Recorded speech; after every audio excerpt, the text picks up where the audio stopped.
right, guys, welcome to the Piano Cast. I'm Andrew. I'm Mike, and today we're going to do a little quick hit about what makes us very excited about Convergence. Yeah, so I am super excited about Convergence from just the Trilogy standpoint, personally, right? Okay. So when I think back on potentially the time I enjoyed Destiny most, aside from when it first came out, it was Legacy's Trilogy, right? That first month or so. That was such your jam. I'll never forget the Talzin veteran. Vet. Yeah, Talzin vet, and all the shade that was thrown your direction, and then you won the GQ with it. So it was super cool. I agree. Like that's just it seems like these new sets come out, we get Trilogy. It's a very pure form of Destiny. So yeah. Well, it also makes it easier from an entry standpoint, which is reason A I'm excited about it. Right, you come in, you only have I don't know, probably 100 with the starters, maybe 180, 170-ish cards, right? But, and especially with this being the tribal, it's going to be super easy to come up with, like, the 24 core cards in your deck. You're going to be like, droid, trooper, right? Yeah. So we know, like, there's some reason to be excited from a deck building perspective and a cleanliness, like some, I'll just make it smaller, right? Right, the game will be smaller. So, like, how do you think? What kind of effect do you think that's going to have for a growth of the game? So, that's an interesting question, and maybe not one for a quick hit, but it depends on how well we as the community execute.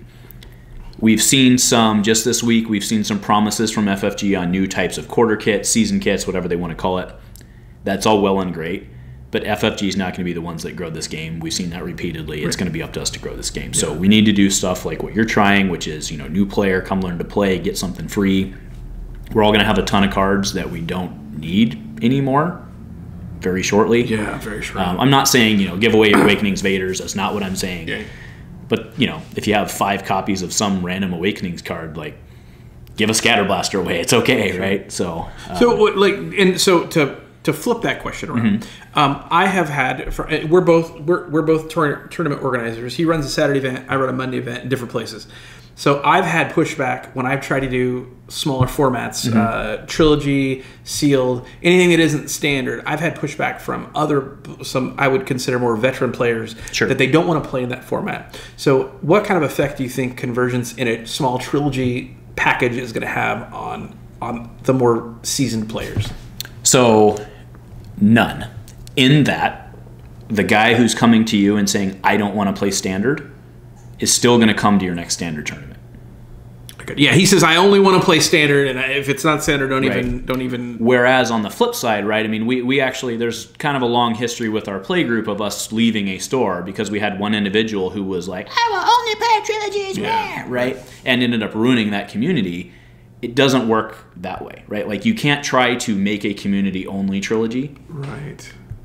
But you can it's okay to say, look, this week we're going to do something different. If you don't want to be part of the something different, take a week off, as opposed to just permanently excluding. Yeah, right on. Perfect. That's a great answer. And I think it's going to be very necessary for us to do Trilogy's events. And I'm not even personally big on Trilogy post single set. Like I think single set Trilogy is kind of just the way it goes. It's fundamental. It keeps the card pools low. The barrier of entry is very low. I think once we move on and you start again getting that exponential combinations, I think we just move back to standard. Like you had said in a previous episode, we didn't get any Trilogy in this block, and personally, I don't think that was a huge loss, but that's just my personal opinion. But just the opportunity we have to grow the game, but we're really going to have to step up, and I don't know that I fully sat down and comprehended what all that's going to involve. But we need to do something, right? I know Yeti, he's already starting to angle for that, not only in our local page, but also on the worldwide page. Like he's got a plan. Artificery has a plan, it sounds like. So it's what we need to do. And then I'm very excited about Trilogy also because I feel, and this can kind of go into the NPE argument, but I feel very much like there are a lot of NPE, negative play experience aspects, currently out in the standard meta. And I want to define everyone I think has a different definition of NPE, and I want to define mine, right? Mine is something that is not fun to play against, even in a casual standpoint, right? So I remember, this was a long while ago, I got in a pretty heated argument on the internet on one of the boards with an individual I was arguing that Kylo 2 isn't NPE. Because if a new player shows up with their mono deck that they traded for and they're super excited about, they just get demolished. That is morally demoralizing. Right. And they may not come back. Yeah. And his argument was, well, it's not NPE because it's not winning all the high tournaments. Right. And that's a fair argument. So for him, NPE it's winning everything, right? And that's not my definition of it because I'm trying to build the community, right? So from a build the community NPE standpoint, we have a lot of cards out there that I think are really bad. Primarily, Kylo 2, which punishes mono, and then together, Leia and Fear and Dead Men. Do you want to run a 4-wide droid? You want to run your clones? Good luck. Right? And that stinks, especially when we're moving into a tribal format, that if you look at the decks, like you look at the Grievous deck, it's very clear you're supposed to run Grievous and 3 Commandos. Right. And then, 3 months before they release that, they print a card that for 2, you can resolve a 4-side for free for 16 damage. That's bleeping stupid, right? So I think that we have no chance of growing this game with new players who only want to buy the new set playing standard. It's just not going to happen. Leia will destroy them. Fear and Dead Men will destroy them. Kylo will destroy them. Yeah. Those cards need to go in their place. I'm not saying they need to go away. I'm not saying those cards are broken. They're actually perfect for the rock, paper, scissors type of meta that everyone seems to prefer, but it's not good at casual night.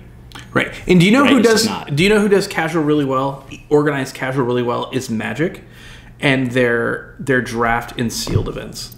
Like I know people that do not play Magic competitively, but they go to pre-releases and draft nights for the pure fun of the game because they don't have to worry about 4 sets worth of cards. They can just worry about what are the actions in the game, what are my decision points, and these are just the cards I'm going to look at. So I think Magic does that really well. So yeah, that's our quick hit for today. Yeah, I mean that's basically it. That's why we're looking forward to it. I know we're both excited. Build a community. Yeah.